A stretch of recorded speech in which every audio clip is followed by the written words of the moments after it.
मूल अधिकारों को संविधान में रखने का मूल उद्देश्य है सरकार की विधायिनी एवं कार्यपालिक शक्तियों पर निर्बंधन।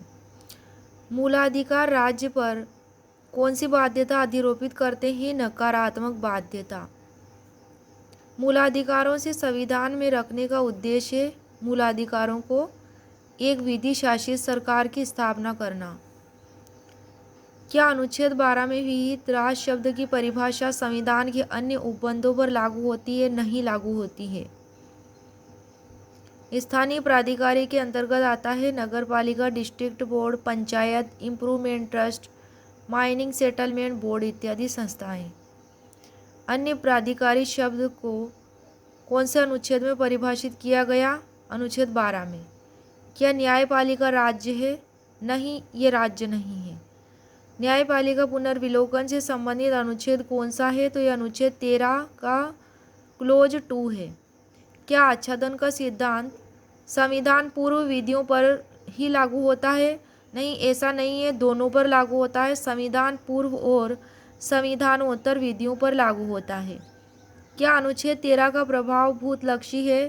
बिल्कुल नहीं है, यह प्रवर्तित होने वाली तिथि से ही प्रभावी होगा।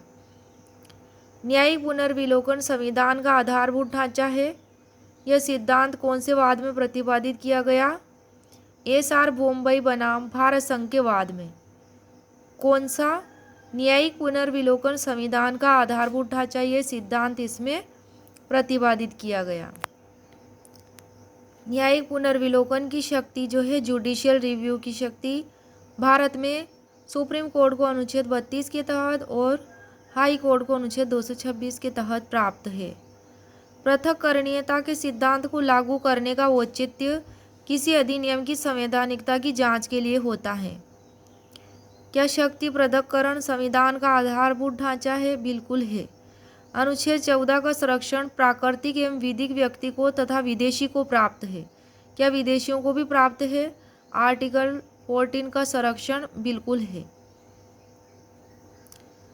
अनुच्छेद 14 में विधि के समक्ष समानता और विधियों का समान संरक्षण पदावली का प्रयोग किया गया है। अनुच्छेद 15 क्या करता है? किसमें विभेद को प्रतिषिद्ध करने से संबंधित आधार है? इसमें धर्म, मूल वंश, जाति, लिंग, जन्म स्थान या इनमें से कोई भी आधार। अनुच्छेद 15 में विभेद को प्रतिषिद्ध करने से संबंधित आधार है धर्म, मूल वंश, जाति, लिंग, जन्म स्थान या इनमें से भी कोई आधार। अनुच्छेद 15 का क्लोज 2 जो है वह राज्य एवं प्राइवेट व्यक्तियों दोनों को विभेद करने को प्रतिषिद्ध करता है। अनुच्छेद 15 का उद्देश्य समाज में कुरीतियों को दूर करना, समाज में व्याप्त कुरीतियों को दूर करना। अनुच्छेद 15 में उल्लिखित समता का मूलाधिकार केवल नागरिक को प्राप्त है, भारतीय नागरिक को, और 14 का वो विदेशियों को भी प्राप्त है और यह केवल भारतीय नागरिकों को। अनुच्छेद 15 के क्लोज 4 का प्रथम संविधान संशोधन अधिनियम 1951 द्वारा जोड़ा गया था। अनुच्छेद 15 के क्लोज 4 को।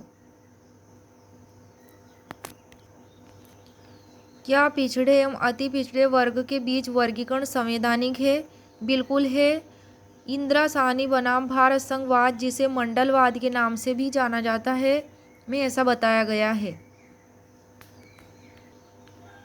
क्या 50% से अधिक आरक्षण संवैधानिक है? बिल्कुल नहीं है।